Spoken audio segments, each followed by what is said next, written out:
एक ऐसा सामाजिक और धार्मिक सुधार आंदोलन जिसने भारत में राष्ट्रवादी विचारधारा को आगे बढ़ाने में एक महत्वपूर्ण भूमिका निभाई है। हम बात कर रहे हैं आर्य समाज की। एक ऐसा हिंदू सुधार आंदोलन जिसने समाज में फैले धार्मिक भेदभाव, जात पात, सती प्रथा जैसी कुरीतियों के लिए जन जन में चेतना जगाने के साथ ही भारत की संस्कृति, भाषा, शिक्षा के क्षेत्र में सुधार के लिए अनेकों काम किए। आर्य समाज की स्थापना स्वामी दयानंद सरस्वती जी द्वारा 10 अप्रैल सन 1875 ईस्वी को मुंबई में की गई थी। जब 19वीं शताब्दी में हम अपने संस्कृति को पश्चिमी सभ्यता से कमतर समझते थे, तब एक ऐसे महान पुरुष का अवतरण हुआ जिन्होंने हमें आत्मसम्मान और पुनर्जन्म का मार्ग दिखाया। हम बात कर रहे हैं आधुनिक भारत के महान चिंतक और महान समाज सुधारकों में से एक स्वामी दयानंद सरस्वती जी की। आर्य समाज के संस्थापक स्वामी दयानंद सरस्वती का जन्म 12 फरवरी 1824 को गुजरात के टंकारा में हुआ था। किशोरावस्था में स्वामी दयानंद सरस्वती भगवान शिव के सच्चे उपासक थे, लेकिन एक ऐसा वक्त भी आया जब उनकी आस्था को ठेस पहुंची क्योंकि उन्होंने एक चूहे को भगवान की प्रतिमा पर चढ़ाया गया प्रसाद खाते देख लिया। इसके अलावा स्वामी जी के जीवन में कई ऐसी घटनाएं घटी जिसने उन्हें हिंदू धर्म की पारंपरिक मान्यताओं और ईश्वर से संबंधित प्रश्न पूछने के लिए विवश कर दिया। एक संपन्न परिवार से आने वाले स्वामी दयानंद सरस्वती ने बचपन से ही कई धार्मिक ग्रंथों, शास्त्रों और संस्कृत भाषा का अध्ययन शुरू कर दिया था। लेकिन एक ऐसा वक्त भी आया जब स्वामी जी ने अपनी सारी सुख सुविधाओं को त्याग कर एक सन्यासी के रूप में हिमालय के पर्वतों में तपस्या करने का निर्णय लिया। करीब 25 वर्षों की तपस्या करने के बाद स्वामी जी ने पूरे देश में भ्रमण किया और आर्य समाज के जरिए कई समाज सुधार कार्यों को आगे बढ़ाया। देखते ही देखते संपूर्ण देश में आर्य समाज की शाखाएं खुलने लगी। स्वामी जी ने पूरे देश का दौरा करके लोगों को वेदों के महत्व के बारे में समझाया। साथ ही कई धर्म परिवर्तित लोगों को फिर से हिंदू बनने की प्रेरणा देकर शुद्धि आंदोलन की भी शुरुआत की। आपको बता दें कि स्वामी दयानंद सरस्वती एकेश्वरवाद में विश्वास रखते थे और उनके कई समाज सुधारक कार्यों में से बाल विवाह को खत्म करना, नारी शिक्षा के साथ ही विधवा विवाह को प्रोत्साहित करना शामिल है।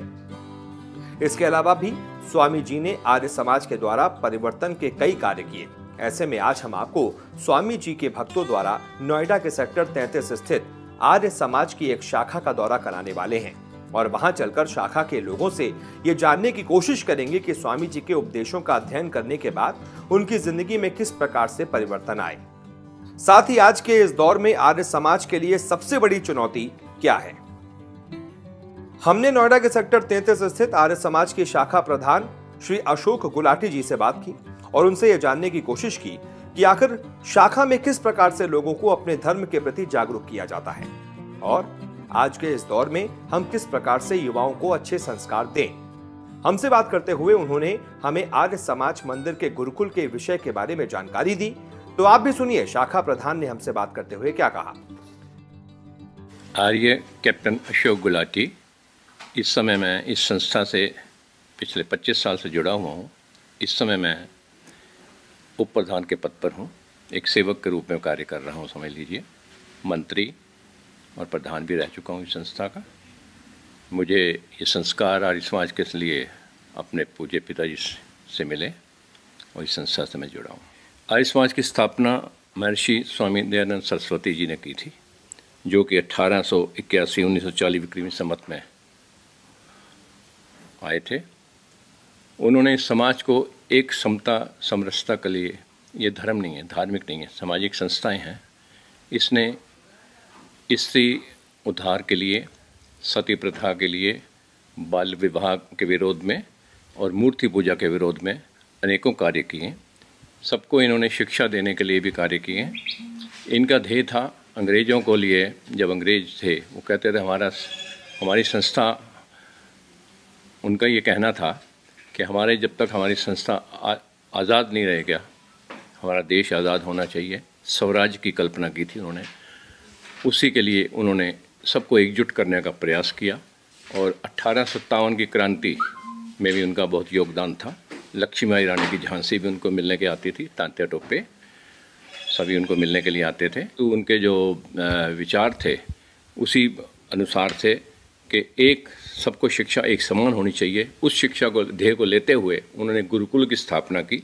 हमारे आज यहाँ पे आर्य समाज मंदिर सेक्टर 33 में गुरुकुल चल रहा है। उसका आर्य गुरुकुल शिक्षा परामर्श समिति है, एक कमेटी चलाती है। इसमें हमारे इस समय 40 बच्चे हैं। कोरोना के लिए हमने बहुत कम बच्चे रखे हुए हैं, बड़े बड़े सिर्फ हैं। पीछे कुछ वैसे 100 बच्चे करीब हमारे पास होते हैं। तो उनको शिक्षा दीक्षा वैदिक शिक्षा दी जाती है, संस्कार दिए जाते हैं जो सिर्फ गुरुकुल में पढ़ते हैं। आपने देखा होगा कि जितने भी बड़े बड़े, चाहे स्वामी दयानंद है, उनकी तारीफ़ की है, महात्मा गांधी ने तारीफ़ की है, लाल बहादुर शास्त्री जी ने की है, लाला लाजपत राय जी ने की है, दादा भाई नौरोजी ने की है, और पंडित राम प्रसाद बिस्मिल ने की है, सुभाष चंद्र बोस ने की है, स्वामी श्रद्धानंद ने की है, सभी ने उनकी तारीफ़ की है। स्वामी दयानंद का अगर नहीं होते तो शायद हमारा देश इतनी जल्दी आज़ाद ना हो पाता। चुनौती यही है कि आजकल वही चुनौती आज जितनी उस समय थी उससे शायद अधिक मैं समझता हो गई है, क्योंकि आम लोग जनता मानना नहीं चाहती। कई बच्चे युवा जो हैं वो अभी आकर्षित नहीं हो पाते, उनको अपनी पढ़ाई से फुर्सत नहीं है। स्वामी दयानंद का ध्येय था कि मानव बनो, हे मनुष्य तुम मानव बनो। जहाँ कि हमारे आजकल के बच्चे, माँ बाप क्या चाहते हैं कि मेरा बच्चा इंजीनियर बने, डॉक्टर बने, पायलट बने या कुछ इंजीनियर बने, परंतु उनका ध्येय था पहले मानव बनो। जब मानव बनोगे तभी उनमें आपके भावना आएगी, देशभक्ति की भावना उसी मानव के नाते आएगी और आप किसी के लिए कुछ कर सकेंगे। अगर ध्येय है सिर्फ कमाना तो वो ध्येय नहीं होना चाहिए आर्य समाज का। यहाँ पर कोई भी धर्म का कभी भी आ सकता है, उसके लिए कोई वो नहीं है। हम नहीं पूछते कौन है, हम सभी को आर्य कहते हैं। हम कहते हैं कि आप आर्य हैं, आप अपना नाम मत बताइए। मेरा नाम जैसे अशोक गुलाटी है, मैं ये नहीं कहूँगा कि मैं अशोक गुलाटी हूँ, मैं कहता हूँ अशोक आर्य भी हूँ। सूद साहब हैं, उनको एन नरेंद्र आर्य, सभी को एक समान। हमारे यहाँ पे कोई जाति वाति कोई नहीं होती, सब समान है, समृद्धता हमारे यहाँ पे। अब हम ये वही वाली है जो मनु जी ने शुरुआत की थी कि एक अगर ब्राह्मण का बच्चा, जरूरी नहीं कि ब्राह्मण ही है, जैसे यहाँ पे होता है कि नेता का बच्चा नेता ही बनता है, ज़्यादातर आपने देखे होंगे, पर यहाँ पे ये होता है कि ब्राह्मण का बच्चा जरूरी नहीं ब्राह्मण बने। अगर उसने गलत काम किए तो ब्राह्मण ही बनता, पर शूद्र का बच्चा ब्राह्मण बन सकता है। ऐसे था कोरोना काल में यहाँ पर बहुत एक सत्संग करते हैं हम, साप्ताहिक सत्संग करते हैं, जिसमें पहले यज्ञ होता है, देव यज्ञ होता है, इकट्ठे सब बैठ के, महिलाएं भी समाज इकट्ठी होती हैं और बच्चे भी होते हैं, गुरुकुल के बच्चे भी होते हैं, और भी जो कोई आते हैं वो हवन आहुति देते हैं, देव यज्ञ करते हैं। उसके बाद हमारा एक सत्संग होता है, 2 भजनों का कार्यक्रम होता है, बच्चे संगठन सूक्त पढ़ते हैं और आर्य समाज के नियम पढ़ते हैं। उसके बाद भजन का कार्यक्रम होता है, फिर उसके बाद प्रवचन होता है, उपदेश, किसी भी सब्जेक्ट पर प्रवचन होता है। अब ये देखिए, हम एक पत्रिका निकालते हैं, विश्वारा संस्कृति। इसमें आपने देखा होगा भगत सिंह, राजगुरु, सुखदेव, ऐसे ही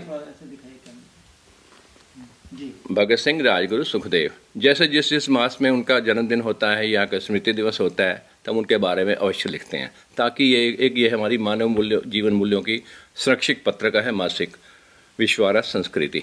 तो इसका प्रबंध संपादक भी मैं हूँ। और यहाँ देखिए, सुभाष बोस, लाला लाजपत राय, महात्मा गांधी। महात्मा गांधी तो सभी जानते होंगे, लाजपत राय नाम नहीं किसी को मालूम होगा, ना सुखदेव का मालूम होगा किसी को। तो ये हम हर समय, हर महीने में इसमें डालते हैं, इसमें, ताकि जहाँ तक ये पहुँचे बच्चों को पता लगे कुछ, कभी ना कभी खोल के अपना आर्य धर्म और संस्कृति के बारे में जैसे सब लिखा हुआ है। शादी में हम कराते हैं, गरीबों की शादी में कराते हैं, और अब जैसे 2-3 शादी होने वाली 3-4 दिन के बाद, उससे सहयोग भी जितना हो पाता है हम करने का प्रयास करते हैं। ज़्यादातर लोग यही आते हैं, कहते हैं जी हमारी शादी करनी है, तो उनके लिए हम क्या करते हैं, सब उनसे पेपर वर्क लेते हैं, सारे माँ बाप की कंसेंट होती है, दोनों तरफ से माँ बाप आएंगे तो तभी हम कर पाएंगे, क्योंकि एक शुरू होने नहीं, सारा पूरा खर्चा नहीं, हम कुछ उनसे लेते हैं। और पुरोहित का भी खर्चा, देखिए सामान का खर्चा, बाकी शादी का कोई सर्टिफिकेट देना होता है, उसके बाद उनको रजिस्ट्रेशन करानी होती है। वैसे अब आप शादी कराने जाएं तो लाख रुपये लग जाते हैं। तो हमारी इस संस्था को कोई और आमदनी नहीं है, सरकार की ओर से कोई अनुदान नहीं है। ये सब आप जैसे, हम जैसे, इधर जैसे ये होते उसी से कलेक्ट होता है हमारा। अभी कल ही हमने कुछ कंबल वगैरह आए थे, कुछ बांटे मैंने लोगों को।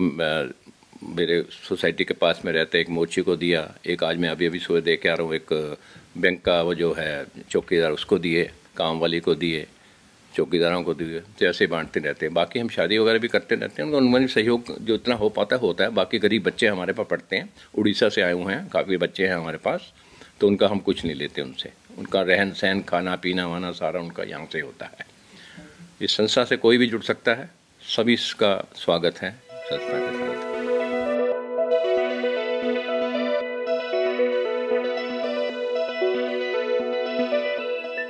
वैसे आर्य समाज की शाखा का दौरा करने के दौरान हमारा कई अद्भुत चीजों से परिचय हुआ, जिसे आप इस वीडियो में देखेंगे। शाखा के गुरुकुल में पढ़ने वाले विद्यार्थियों और वहां के अध्यापकों से बातचीत करते हुए हमने वहां के तौर तरीकों के बारे में जाना और हमने उनसे ये भी जाना कि आर्य समाज की शाखा में उन्हें किस तरह से प्रशिक्षित किया जाता है।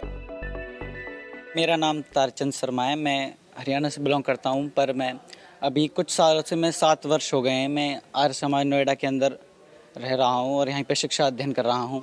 यहाँ पे अन्य पद प्रधान हैं, हमारे गुलाटी जी हैं, अन्य पद हैं, लेकिन जो यहाँ पे शिक्षा दी जाती है भारत सरकार द्वारा 6ठी से लेके जो 10वीं तक की जो यौन शिक्षा वो तो दी ही जाती है, लेकिन बच्चों को व्यवहारिक शिक्षा भी दी जाती है। वरना पढ़े लिखे आतंकवाद में भी बहुत हैं, लेकिन जो व्यवहार के साथ शिक्षा दी जाती है वो ये समाज से ही मिलती है। इस समाज का मुख्य उद्देश्य सबकी शारीरिक उन्नति करना है। मेरे विचारों में, मैं गांव में था तो मुझे बिल्कुल पढ़ना लिखना, मेरे मानसिकता मेरे ख़राब हो चुकी थी, लेकिन तब मैं यहाँ आया, मुझे पता चला भाई आर्य समाज ये होता है, ऐसे इतने अच्छे लोग होते हैं। तो मैंने यहाँ पे बहुत अपना बदलाव किया, इम्प्रूवमेंट मेरी बहुत सारी हुई है। तो मुझे बहुत अच्छा लगा कि मैं इस आर्य समाज में आया, मैं पहले क्यों नहीं आया। मेरा नाम राजकुमारी जी माता जी, अपना नाम बताएं। हाँ, मेरा नाम राजकुमारी सरदाना है। मैं कई सालों से यहाँ रहती हूँ। आर्य समाज की सोच बहुत ऊंची है। ईश्वर में विश्वास करते हैं और यज्ञ हवन में आस्था है, और यहाँ वाले लोग समाज का कल्याण और अपना उत्थान चाहते हैं। समाज की स्थिति के लिए आर्य समाज बहुत ज़रूरी है। आर्य समाज के स्थापक महर्षि स्वामी दयानंद हैं। उनका लिखित ग्रंथ सत्यार्थ प्रकाश है, जिसमें जीवन मूल्यों की सारे पहलू हैं। उन्होंने किसी पहलू को नहीं छोड़ा। अपना जीवन का उद्धार करो और मुक्ति के रास्ते पे चलो।